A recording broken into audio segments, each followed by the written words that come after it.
پڑھنا بندے کا رات کے پیٹ میں، رات کے درمیانی حصے میں، تہجد اصل میں جسے کہتے ہیں وہ نہیں ہے کہ جو عام طور پر لوگ فجر سے کچھ دیر پہلے جاگ گئے اذان سے اور جلدی سے 8 نفل پڑھ لیے، یہ تہجد یہ تو فجر کا ضمیمہ بنا لیا۔ ہر نوافل ہے، عبادت ہے، اس کے بھی جو اس کے برکات ہیں وہ ظاہر ہوں گی، جو اس کا ثواب اور اجر ہے اللہ دے گا۔ لیکن اصل میں جسے تہجد کہا جاتا ہے وہ رات کو سو کر پھر اٹھنا، نیند کو توڑ کر اور پھر سو جانا اور پھر اٹھنا، جوف کہتے پیٹ ہے، جوف اللیل، رات کے بطن میں، رات کے درمیان میں، یعنی نصف رات گزر جائے اس وقت سے انسان جو ہے وہ نماز پڑھے اور پھر ثلث رہ جائے تو پھر جائے، پھر سو جائے اور پھر اس کے بعد اٹھے فجر کے لیے اور سنتیں پڑھے اور آئے۔ تو یہاں آپ نے فرمایا وصلاۃ الرجل فی جوف اللیل، اور اپنے اس قول کے لیے حضور نے آیتیں تلاوت فرمائی، وہی دو آیتیں۔ یہاں یہ سورہ سجدہ کی آیت نمبر 16 اور 17 ہیں۔ تتجافی جنوبہم عن المضاجع، اللہ تعالیٰ اپنے خاص محبوب بندوں کی یہ صفات بیان کر رہا ہے کہ ان کے پہلو اپنے بستروں سے علیحدہ رہتے ہیں، رات کے وقت جاگتے ہیں، بستر پر لیٹیں گے تو سو جائیں گے۔ تتجافی جنوبہم عن المضاجع یدعون ربہم خوفا وطمعا،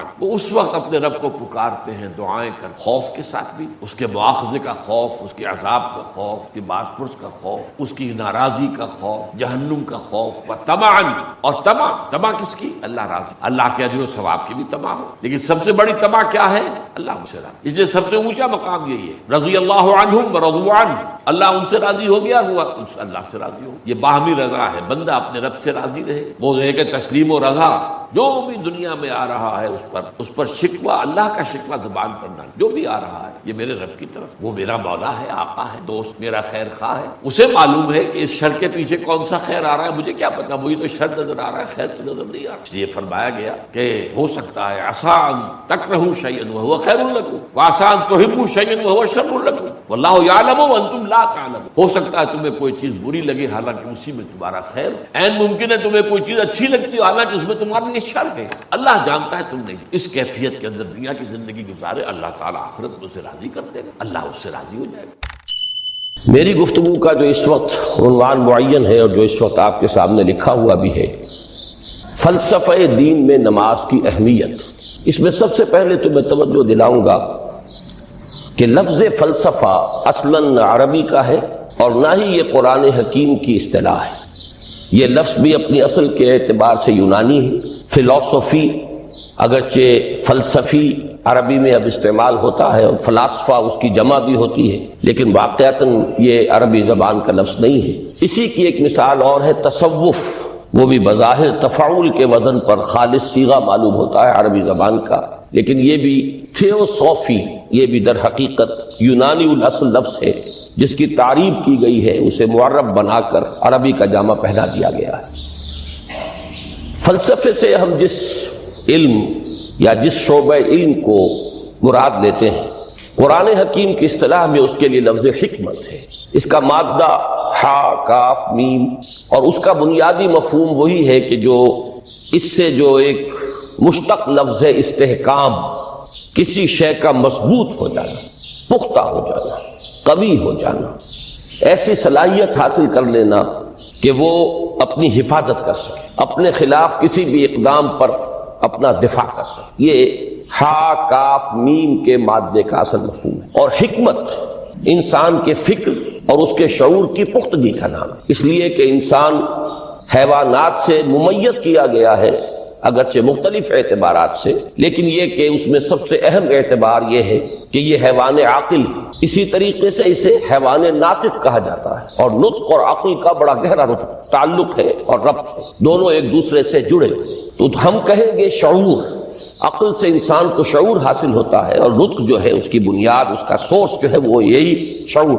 تو انسانی فکر کی پختگی، انسانی شعور کی پختگی، اس کے اندر ایسی صلاحیت کا پیدا ہو جانا کہ وہ حقائق تک رسائی حاصل کر سکے، اس میں اتنی قوت پیدا ہونا کہ وہ صحیح رخ پر، صحیح رخ سے موڑنے والے جتنے محرکات ہیں ان کے مقابلے میں اپنا دفاع کر سکے، یہ حکمت۔ لہذا فلسفہ دین کی بجائے اب آپ اپنے ذہن میں حکمت دین کا لفظ رکھیں، اور اب غور کیجئے کہ حکمت دین میں صلاۃ کے مقام کو سمجھنے کے لیے ہمیں یہاں سے ابتدا کرنی چاہیے کہ حکمت دین کا سب سے بنیادی مسئلہ کون سا ہے؟ حکمت دین کا سب سے اہم، سب سے بنیادی، اولین مسئلہ معرفت خداوندی، انسان اپنے رب کو پہچانے اور رب کو پہچان کر اپنے فطری جذبہ تشکر کو اس کی ذات سے وابستہ کر۔ یہ فطری جذبہ تشکر بھی آپ سمجھ لیجئے کہ یہ بھی نہ صرف انسان بلکہ حیوانات کا بھی خاصہ ہے کہ اگر ان کے ساتھ کوئی بھلائی کی جائے تو ایک خاص رد عمل ان کی طبیعت میں پیدا ہوتا ہے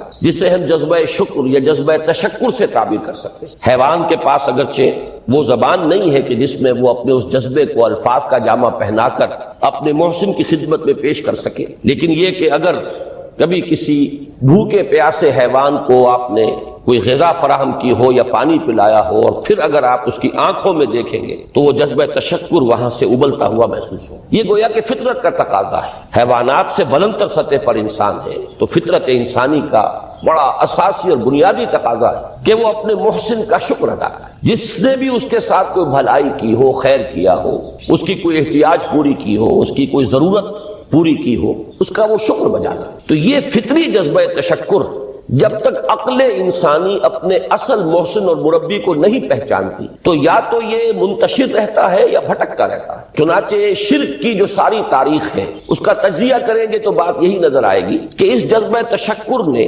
اپنے علم کی کوتاہی کی وجہ سے، اپنے فہم کی کوتاہی کی وجہ سے مختلف اشیاء کے ساتھ یا مظاہر قدرت کے ساتھ اپنے آپ کو منسلک کر لیا۔ مثلاً یہ کہ یہ بات غلط نہیں ہے کہ ہماری دنیا کا یہ سارا نظام جو ہے اس میں سورج کی حرارت کو بہت بڑا دخل حاصل ہے۔ ساری انرجی جو ہمارے پاس ہے اس کی سورس تو اصل میں وہ سولر انرجی ہے۔ لکڑی بھی آپ جلا کر اگر آگ کے ذریعے سے حرارت حاصل کرتے ہیں تو وہ بھی در حقیقت سورج ہی کی وہ حرارت تھی کہ جو اس لکڑی میں جذب ہوئی ہے، اس نے وہ صورت اختیار کی۔ فصلوں کو سورج پکاتا ہے، اس کی حرارت جو ہے وہی ان کے پکنے کا ذریعہ بنتی ہے۔ لہذا انسان نے یہ سمجھا کہ ہمارا سب سے بڑا محسن یہ ہے، لہذا اس کے آگے ہاتھ جوڑ دیے، اس کو سجدہ کیا، اسے معبود بنا لیا۔ اسی پر آپ قیاس کرتے چلے جائیے، جس چیز کے بارے میں احساس ہوا کہ اس کے ساتھ ہماری کوئی بھلائی وابستہ ہے، یہ ہمارے لیے کسی خیر کا ذریعہ ہے، اس کے سامنے انسان جھک گیا اور اس کے اظہار تشکر کے لیے اس نے مراسم عبودیت ایجاد کری۔ تو عقل انسانی کی اصل معراج یہ ہے کہ وہ اپنے اصل مربی کو پہچانے، اپنے اصل رب کی معرفت حاصل ہو جائے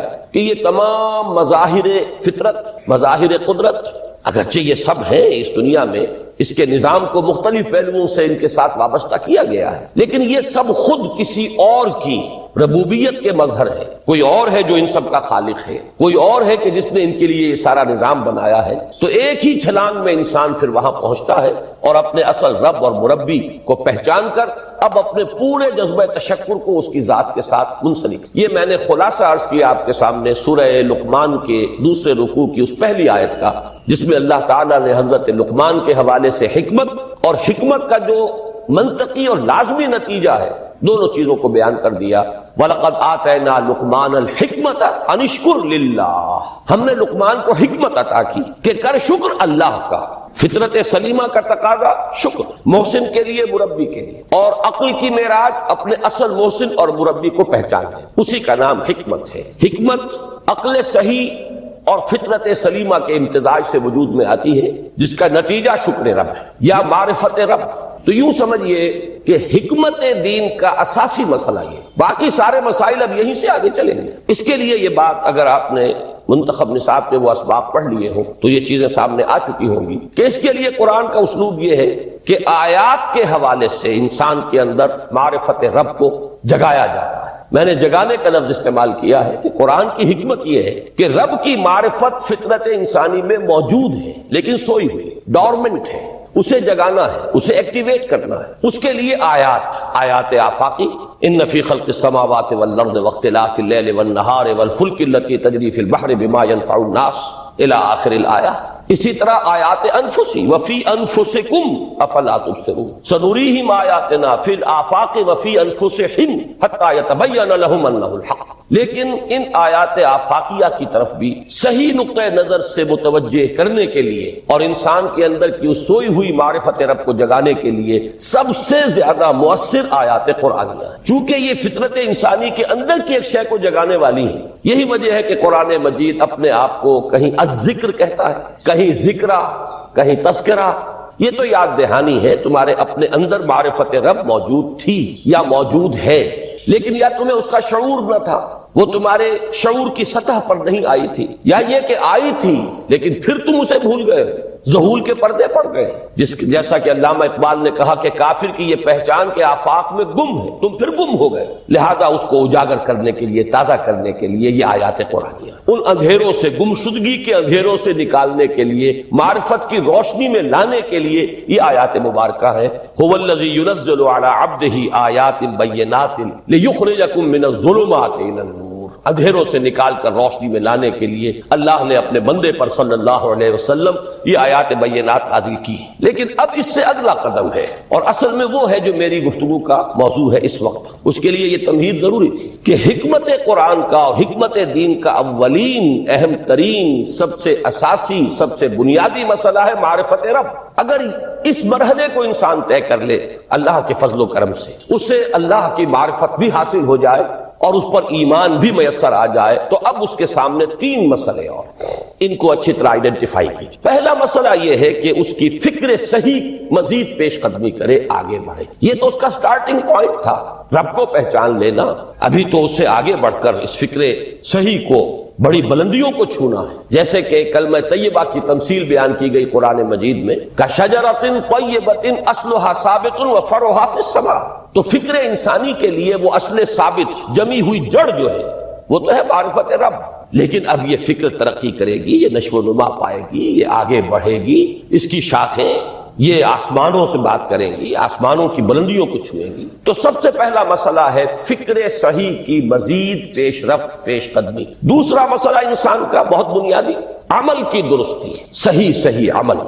انسان اپنے نفس امارہ سے مغلوب ہو کر یا جذبات کی رو میں بہہ کر یا ماحول کے اثرات سے مرعوب ہو کر وہ کسی غلط رخ پر نہ پڑ جائے، تو اس کے عمل کو درست رکھنے کے لیے کوئی اسے سہارا درکار ہے۔ اور تیسری ضرورت اس کی، یہ میرے نزدیک اس دور میں سب سے زیادہ نگاہوں سے اوجھل ہو چکی ہے، یہاں تک کہ ہمارے بہت سے دینی حلقے بھی، خاص طور پر جو ریلیجس ایکٹیوسٹ شمار ہوتے ہیں، جو دین کی احیائی جد و جہد میں مصروف نظر آتے ہیں، تجدید دین، احیاء دین، غلبہ دین، اقامت دین، ان کی بھی ایک بہت بڑی محرومی ہے کہ وہ ایک تیسرے گوشے کو تقریباً نظر انداز کر رہے ہیں، اور وہ ہے روحانی ترقی۔ اس لیے کہ انسان کی اصل عظمت کی بنیاد تو وہ روح ہے جو اس میں پھونکی گئی، وَنَفَخْتُ فِيهِ مِن رُوحِي، جس کا تعلق ذات باری تعالیٰ کے ساتھ۔ کم سے کم یہ تو ہر شخص مانے گا، کوئی بڑے سے بڑا ریشنلسٹ اور روحانیت کا منکر شخص وہ بھی یہ تو ماننے پر مجبور ہے کہ اللہ تعالیٰ نے اس کی جو نسبت اپنی طرف فرمائی ہے روحی، اس میں در حقیقت انسانی روح کی عظمت اور اس کی شرافت، اس کی بلندی اور اس کی بزرگی کی طرف اشارہ ہے۔ بہرحال اس کی طرف فکر صحیح کی ترقی، نمبر 2 عمل کی درستی، اس میں افراط و تفریط نہ ہو، اس میں انسان نفس امارہ سے مغلوب ہو کر یا جذبات کی رو میں بہہ کر یا ماحول کے اثرات سے متاثر ہو کر کوئی غلط اور غیر متوازن راستہ اختیار نہ کر لے۔ اور نمبر 3 روحانی طرف۔ اب ان میں سے پہلی چیز کو لیجئے، فکر صحیح کے مزید ارتقاء اور اس کی مزید پیش قدمی کے لیے قرآن حکیم نے بھی سورہ آل عمران کے آخری رکوع میں ذکر کو سب سے پہلے اور سب سے اہم عامل کی حیثیت سے شمار کیا۔ چنانچہ اس کی پہلی آیت جو ہے سورہ آل عمران کے آخری رکوع کی، اس میں تو وہی مضمون جو میں بیان کر چکا وہ آیا ہے، ان فی خلق السماوات والارض واختلاف اللیل والنہار لآیات لأولی الالباب، یقیناً آسمان اور زمین کی تخلیق میں اور دن اور رات کے الٹ پھیر میں نشانیاں ہیں ہوش مندوں کے۔ ان کے ذریعے سے انسانی شعور کے اندر وہ معرفت رب اجاگر ہوگی۔ وہ پہلا مرحلہ اس نے طے کر لیا، وہ ڈورمنٹ معرفت اب ایکٹیویٹ ہو گئی۔ اب مزید فکر کا مرحلہ ہے جو اگلی آیت میں آیا ہے، الذین یذکرون اللہ قیاما وقعودا وعلی جنوبہم ویتفکرون فی خلق السماوات والارض ربنا ما خلقت ھذا باطلا سبحانک فقنا عذاب النار۔ یعنی تفکر جو ہے، ویتفکرون فی خلق السماوات والارض، وہ تفکر کرتے ہیں، غور و فکر کرتے ہیں آسمان اور زمین کی تخلیق میں، لیکن اس تفکر کے ساتھ لازماً ذکر اور ذکر مدام، ذکر بھی وہ کہ جو مستقل ہو، ہر حالت میں ہو۔ الذین یذکرون اللہ قیاما وقعودا وعلی جنوبہم، وہ لوگ کہ جو اللہ کو یاد رکھتے ہیں، اللہ کا ذکر کرتے ہیں، کھڑے ہوئے بھی، بیٹھے ہوئے بھی، اور اپنے پہلوؤں کے بل یعنی لیٹے ہوئے۔ اب ان تین کے سوا تو کوئی پوزیشن انسان کی نہیں ہے، اسی کا نام ہے دوام ذکر۔ اور اس کے ساتھ اگر وہ تفکر کرتے ہیں تو ان کا فکر اگلی منزل تک پہنچتا ہے۔ میں اس پر زیادہ بحث اس وقت نہیں کروں گا، اس وقت میں نے چونکہ وہ تین باتیں بیان کی تھی، میں درجہ بدرجہ چاہتا ہوں کہ آگے بڑھوں اور ایک حد سے زیادہ کسی بھی مسئلے میں تجاوز نہ کریں۔ یہ جو بات سورہ آل عمران کی آخری رکوع کی اس دوسری آیت میں آئی ہے، اسی کو مولانا روم نے بیان کیا ہے بہت ہی سادہ لیکن بڑے پرمغز شعر میں۔ این قدر گفتیم باقی فکر کن، فکر اگر جامد بود رو ذکر کن۔ اس قدر تو ہم نے تمہیں بتا دیا، سمجھا دیا، یہ بات تو آ گئی تمہارے عقل میں، اب جاؤ خود غور کرو، مزید آگے پیش قدمی کرو۔ این قدر گفتیم باقی فکر کن، فکر اگر جامد بود رو ذکر کن۔ فکر میں جمود آ جائے، فکر سست پڑ جائے تو جاؤ پھر ذکر کرو۔ تو یہ ذکر اور فکر گویا کہ گاڑی کے دو پہیے ہیں کہ جن سے فکر انسانی صحیح رخ پر آگے بڑھے۔ اگر یہ ذکر ساتھ نہیں رہے گا تو فکر انسانی کج ہو جائے، تاثریا میر و دیوار کج، پھر وہ فکر جو ہے وہ بلندی کو کتنے ہی پہنچ جائے لیکن وہ ٹیڑھی بلندی ہوگی، وہ صراط مستقیم پر پیش قدمی کرنے والا فکر نہیں ہوگا۔ اسی کو علامہ اقبال نے اپنے دو اشعار میں، کیونکہ انہوں نے مولانا روم کو اپنا پیر بھی تسلیم کیا ہے، مرشد رومی، تو یہ فکر جو ہے، یہ خیال جو مولانا روم نے پیش کیا، اسی کو علامہ اقبال نے دو اشعار میں میں سمجھتا ہوں کہ مزید شکوہ کے ساتھ، مزید خوبصورت اور حسین انداز میں پیش کیا ہے۔ جز بقرآن زے غمی روباہی است، فقر قرآن اصل شاہنشاہی است۔ قرآن کے بغیر اگر کوئی شعر بھی ہو تو وہ بھی اصل میں لومڑی ہے، اس کی کوئی حقیقت نہیں، اس لیے کہ اصل شاہنشاہی جو ہے وہ تو فقر قرآن ہے۔ اب فقر قرآن کیا ہے؟ فقر قرآن اگر آپ لکھا ہوا دیکھیں گے اس کو تو اس کے آگے یہاں اب سوالیہ نشان آ جائے گا۔ فقر قرآن یعنی سوچو فقر قرآن کیا ہے، اور جواب ہے اختلاط ذکر و فکر۔ فقر قرآن امتزاج سے وجود میں آتا ہے کہ اس میں ذکر بھی ہو فکر بھی ہو۔ اور فکر را کامل نہ دیدم جز بے ذکر، میں نے فکر کو کبھی بھی اپنی منزل مقصود تک پہنچتا ہوا نہیں پایا جب تک کہ اس کے ساتھ ذکر نہ ہو۔ تو پہلی شے تھی فکر انسانی کی صحیح رخ پر مزید پیش قدمی اور پیش رفت، اور اس کے لیے لازم ہے ذکر و فکر کا امتزاج۔ دوسری چیز کو لیجئے عمل کی درستی۔ اس عمل کی درستی کے لیے اللہ تعالیٰ کے ساتھ ایک گہرے تعلق کی ضرورت، اس لیے کہ صبر کی بحث میں یہ مضامین شاید آپ کے سامنے آ گئے ہو کہ صبر جہاں مصیبت پر صبر ہوتا ہے، تکلیف پر صبر ہوتا ہے، اللہ کے احکام پر جمنا یہ بھی صبر ہے، نفس کی خواہشات کی باغ کو تھام کر رکھنا، کھینچ کر رکھنا یہ بھی صبر ہے، اور استقامت کسی شے پر قائم رہنا یہ بھی صبر ہے۔ تو عمل صحیح پر استقامت کے لیے وَاصْبِرْ وَمَا صَبْرُكَ إِلَّا بِاللَّهِ، اس صبر کی سب سے اہم جو بنیاد ہے، اس کا جو سب سے بڑا ذریعہ ہے، اس کا جو سب سے بڑا سہارا ہے، وما صبرک الا باللہ، اس کے لیے ضرورت ہے ایک گہرے تعلق کی کہ اللہ کے ساتھ ایک ایسا تعلق برقرار رہے جو نہ صرف گہرا ہو بلکہ دائم و قائم مسلسل۔ ذرا ذہول ہوگا تعلق مع اللہ میں، ذرا کمی آئے گی شیطان کا وار کاری ہو جائے گا۔ اسی کو حضور نے حدیث میں یوں تعبیر کیا ہے تمثیلاً کہ جو دل اللہ کی یاد سے غافل ہے اس پر، فارسی کا وہ مقولہ بھی ہے کہ خانہ خالی را دیو میں گیرت، گھر خالی رہے تو جنات اس پر دیو جو ہے آ کر قبضہ جما لیتے ہیں۔ تو خانہ قلب جو ہے اگر یاد خدا بندی سے خالی ہو گیا تو شیطان ابلیس لعین اپنی تھوتنی ٹکا دیتا ہے۔ یہ لفظ آتا ہے سور کے منہ کے لیے تھوتنی، جس طرح اس کا نکلا ہوا سا منہ ہوتا ہے آگے، تو یہ لفظ استعمال کیا گیا کہ وہ اپنی تھوتنی انسان کے دل پر جما کر اور پھوکے مارنی شروع کر دیتے۔ تو شیطان کو موقع ہی تب ملتا ہے جب انسان کے تعلق مع اللہ کے اندر کمی ہو، وہ خانہ بالکل خالی ہو گیا ہو یا اتنا ضعیف ہو گیا ہو کہ کل عدم ہو جائے، گویا کہ نہیں۔ تیسری چیز کی طرف آئیے، روحانی ترقی۔ روحانی ترقی کے لیے میں ایک اصطلاح کے سامنے لا رہا ہوں، اس سے مراد کیا ہے؟ روحانی ترقی کے لیے ہماری دینی اصطلاح ہے تقرب الی اللہ، اللہ سے قریب تر ہوتے چلے جانا۔ اس پر میرا ایک کتابچہ بھی ہے، تقرب الی اللہ کے دو مدارج، دو درجے، جو در حقیقت ایک حدیث نبوی علیہ الصلوۃ والسلام ہی پر مبنی ہے کہ حضور نے ایک درجہ قرار دیا ہے تقرب بالفرائض، فرائض کے ذریعے سے انسان اللہ کا قرب حاصل، ایک ہے تقرب بالنوافل، نوافل کے ذریعے سے اللہ کا قرب حاصل۔ ان میں کیا نسبت و تناسب ہے؟ اہمیت کے اعتبار سے کون بڑھ کر ہے، بلندی کے اعتبار سے کون بڑھ کر ہے، یہ تمام مسائل میں نے اپنی اس تقریر میں بیان کیے تھے جو اس کتاب سے شائع ہوئی ہے۔ اس وقت میں اس کی تفصیل میں نہیں جا رہا، صرف یہ تذکرہ اس لیے کر رہا ہوں کہ جن کو بھی خواہش ہو جائے وہ اس کا مطالعہ کرے۔ ہماری اس وقت کی گفتگو سے وہ کتابچہ اس جگہ پر منسلک ہوگا۔ تو تقرب الی اللہ، یہ تقرب کوئی فزیکل فینومینن نہیں ہے، جسمانی یا مادی مسئلہ نہیں ہے۔ اللہ سے قرب یہ نہیں ہے کہ کوئی کروڑوں میل کا فاصلہ ہے، اب ہمیں کوئی رسی پر چڑھنا ہے اوپر بڑی محنت اور مشقت سے، فصل تو ہے ہی نہیں، فاصلہ ہے ہی نہیں، بوند ہے ہی نہیں۔ نحن اقرب الیہ من حبل الورید، ہم تو انسان سے اس کی شہ رگ سے بھی زیادہ قریب۔ هو معکم اینما کنتم، وہ تو تمہارے ساتھ ہی ہوتا ہے جہاں کہیں بھی تم ہو، بس صرف یہ کہ تمہاری توجہ نہیں ہوتی، تم اور چیزوں میں مشغول و مصروف رہتے ہو، تم ہماری طرف دھیان ہی نہیں دیتے، تم ہماری طرف متوجہ ہی نہیں ہوتے۔ ہم تو مائل بے کرم ہے، کوئی سائل ہی نہیں، راہ دکھلائیں کسے رہنو منزل ہی نہیں۔ انسان جب متوجہ ہو جاتا ہے اور بڑھتا ہے، آگے پیش قدمی کرتا ہے روحانی اعتبار سے، تو یہ ہے در حقیقت تقرب اللہ۔ اور یہی اسی صبح کا وقت ہے، آنکھ بھی کھلی ہے، کوئی اذان کی آواز بھی کان میں آئی ہے، آپ کا نفس کہتا ہے ابھی سو جی، آپ نے اپنی چادر یا کمبل کو درست کیا اور کروٹ لیا، یہ کیا ہے؟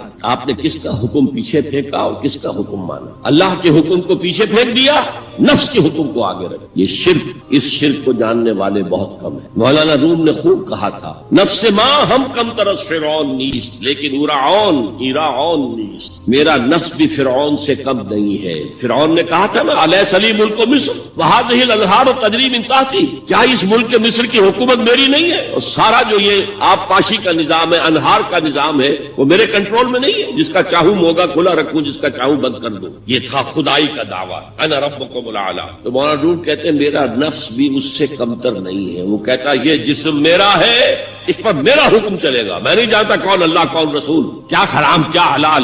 تو فرعون سے کم تو نہیں ہے میرا نفس، لیکن ایراعون اس کی بہت مدد تھی، فوج تھی، لاؤ لشکر تھا، تو اس نے زبان سے بھی کہہ دیا کھل کر الا ربکم الاعلی۔ میں مسکین ہوں، غریب ہوں، میرے پاس کوئی طاقت نہیں ہے، میں زبان سے تو کچھ نہیں کہہ سکتا، اندر سے میرا نفس یہی کہتا۔ یہ نفس کی حکومت قرآن کہتا ہے، میں حیران ہوتا ہوں، دو جگہ یہ مضمون آیا ہے، ارأیت من اتخذ الہہ ہواہ افانت تکون علیہ وکیلا۔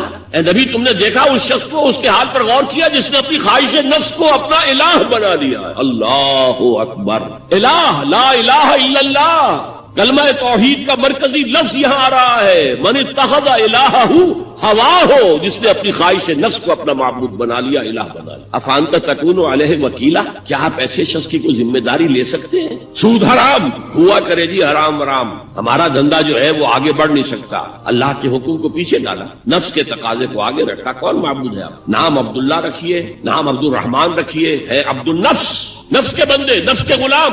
پوچھا گیا ایو الہجرت افضل یا رسول اللہ، اے اللہ کے رسول بتائیے سب سے اعلیٰ ہجرت کون سی ہے، افضل؟ فرمایا ان تہجر ما کرہ ربک، ہر اس چیز کو چھوڑ دو جو تمہارے رب کو پسند نہیں۔ آج رات ہی سے آپ ہجرت شروع کر سکتے ہیں، جائزہ لیجئے کیا کیا چیزیں میری زندگی میں خلاف شریعت ہے، تو اللہ کو ناپسند ہے، فیصلہ کیجئے کہ آج کے بعد نہیں ہوگی، ہجرت شروع ہو گئی۔ افضل الہجرہ، سب سے افضل ہجرت شروع ہو گئی۔ المجاہد من جاہد نفسہ، جہاد تو یہاں سے شروع ہو گیا، اپنے نفس کے خلاف جہاد کرنا۔ صبح نفس نے کہا ابھی سو جاؤ، آپ نے نفس کی بات کو رد کیا، اپنا کمبل اٹھا کے پھینکا، اٹھے، وضو کیا، نماز کے لیے آپ مسجد چل دیے، آپ نے جہاد کیا نفس کے خلاف، یہ افضل الجہاد ہے۔ افرأیت من اتخذ الہہ ہواہ افانت تکون علیہ وکیلا، کیا تم نے غور کیا اس شخص کی حالت پر جس نے اپنی خواہش نفس کو اپنا معبود بنا لیا، الہ بنا لیا، کہہ رہا ہے لا الہ الا اللہ، لا الہ الا اللہ، لیکن الہ تو اس کا نفس ہے۔ ظاہر بات ہے فرعون نے اگر دعویٰ کیا تھا میں تمہارا خدا ہوں، انا ربکم الاعلی، تو کیا اس کا مطلب یہ تھا کائنات میں نے پیدا کی ہے، تمہیں میں نے پیدا کی ہے؟ ذرا سوچیے،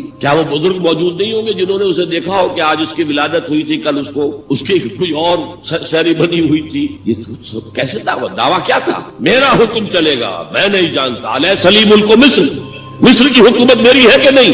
قرآن حکیم نے بھی سورہ آل عمران کے آخری رکوع میں ذکر کو سب سے پہلے اور سب سے اہم عامل کی حیثیت سے شمار کیا۔ چنانچہ اس کی پہلی آیت جو ہے سورہ آل عمران کے آخری رکوع کی، اس میں تو وہی مضمون جو میں بیان کر چکا وہ آیا ہے، ان فی خلق السماوات والارض واختلاف اللیل والنہار لآیات لأولی الالباب، یقیناً آسمان اور زمین کی تخلیق میں اور دن اور رات کے الٹ پھیر میں نشانیاں ہیں ہوش مندوں کی۔ ان کے ذریعے سے انسانی شعور کے اندر وہ معرفت رب اجاگر ہوگی۔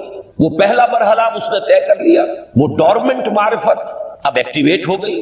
اب مزید فکر کا مرحلہ ہے جو اگلی آیت میں آیا ہے، الذین یذکرون اللہ قیاما وقعودا وعلی جنوبہم ویتفکرون فی خلق السماوات والارض ربنا ما خلقت ھذا باطلا سبحانک فقنا عذاب النار۔ یعنی تفکر جو ہے، ویتفکرون فی خلق السماوات والارض، وہ تفکر کرتے ہیں، غور و فکر کرتے ہیں آسمان اور زمین کی تخلیق میں، لیکن اس تفکر کے ساتھ لازماً ذکر اور ذکر مدام، ذکر بھی وہ کہ جو مستقل ہو، ہر حالت میں ہو۔ الذین یذکرون اللہ قیاما وقعودا وعلی جنوبہم، وہ لوگ کہ جو اللہ کو یاد رکھتے ہیں، اللہ کا ذکر کرتے ہیں، کھڑے ہوئے بھی، بیٹھے ہوئے بھی، اور اپنے پہلوؤں کے بل یعنی لیٹے ہوئے بھی۔ اب ان تین کے سوا تو کوئی پوزیشن انسان کی نہیں ہے، اسی کا نام ہے دوام ذکر۔ اور اس کے ساتھ اگر وہ تفکر کرتے ہیں تو ان کا فکر اگلی منزل تک پہنچتا ہے۔ تو پہلی شے تھی فکر انسانی کی صحیح رخ پر مزید پیش قدمی اور پیش رفت، اور اس کے لیے لازم ہے ذکر و فکر کا امتزاج۔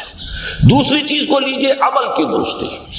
اس عمل کی درستی کے لیے اللہ تعالی کے ساتھ ایک گہرے تعلق کی ضرورت، اس لیے کہ صبر کی بحث میں یہ مضامین شاید آپ کے سامنے آ گئے ہو کہ صبر، جہاں مصیبت پر صبر ہوتا ہے، تکلیف پر صبر ہوتا ہے، اللہ کے احکام پر جمنا یہ بھی صبر ہے، نفس کی خواہشات کی باغ کو تھام کر رکھنا، کھینچ کر رکھنا یہ بھی صبر، اور استقامت کسی شے پر قائم رہنا یہ بھی صبر۔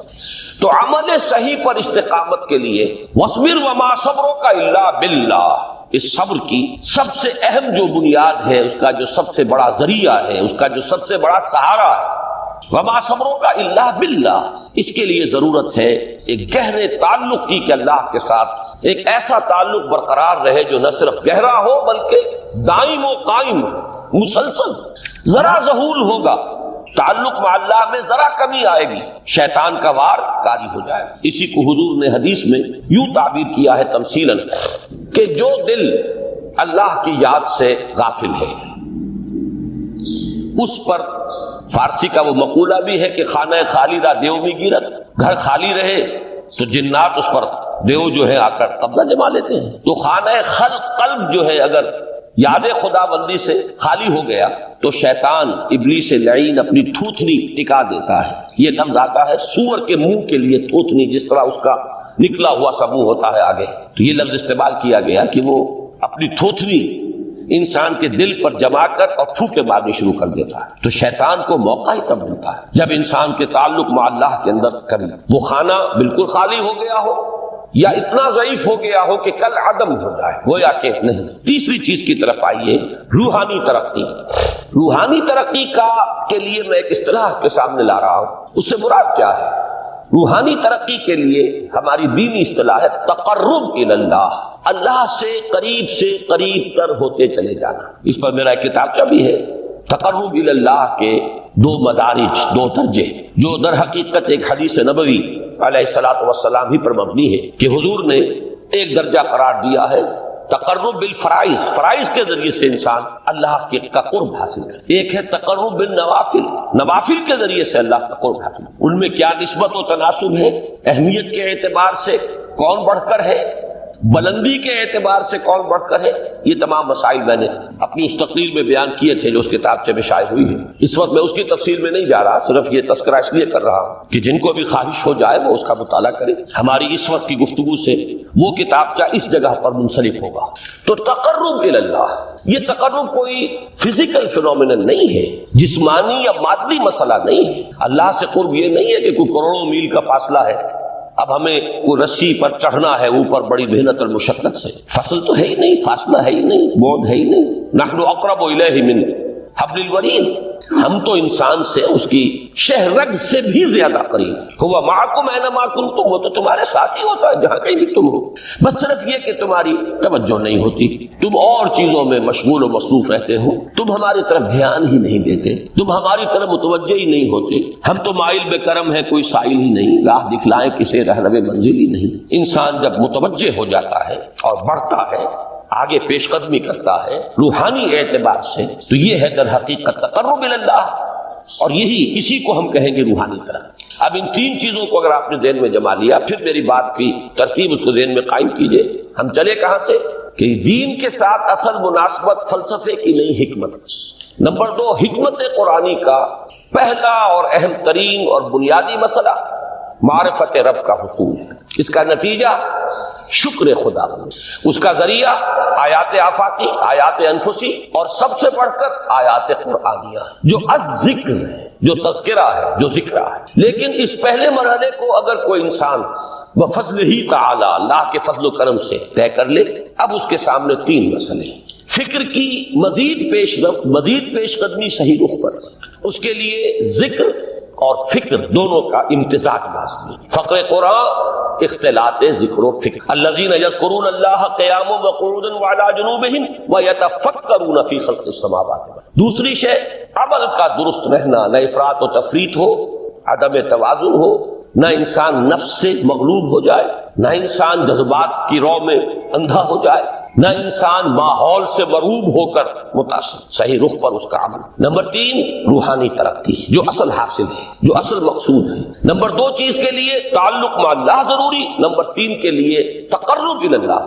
اب غور کیجئے، ان تینوں چیزوں کا بڑا گہرا تعلق ہے نماز کے ساتھ، ان تینوں کے لیے ستون کی حیثیت نماز کو، لہذا ایمان کے بعد یا معرفت رب کے بعد حکمت دین کا اہم ترین مسئلہ نماز، صلاۃ، اس لیے کہ ایک طرف یہ انسان کو اللہ کے ساتھ ایک گہرے تعلق کا ذریعہ فراہم کرتا، اپنے تمام مصروفیات میں سے، ان مشغولیتوں میں جن میں گم ہونے کا خدشہ ہوتا ہے، نکلو 24 گھنٹے کے معمولات میں سے کم 5 مرتبہ تو لازماً نکلو، اور اپنے آپ کو ذرا، اپنے حواس کو بھی، اپنی باطنی کیفیات کو بھی ذرا تازہ کرو۔ اگر کوئی گندگی، نجاست، کسی طرح کی ناپاکی کا کوئی معاملہ ہے، طہارت حاصل کرو۔ طہارت سے تمہارے اندر روح کو بھی بالیدگی ہوگی، تمہارے حواس بھی تازہ ہوں گے، تم گویا کہ بحیثیت کل تمہاری ہستی چاقو چوبند ہو جائے گی، وہ کسل، وہ سستیاں، وہ جو ایک کثافتیں ہوتی ہیں، ان سب سے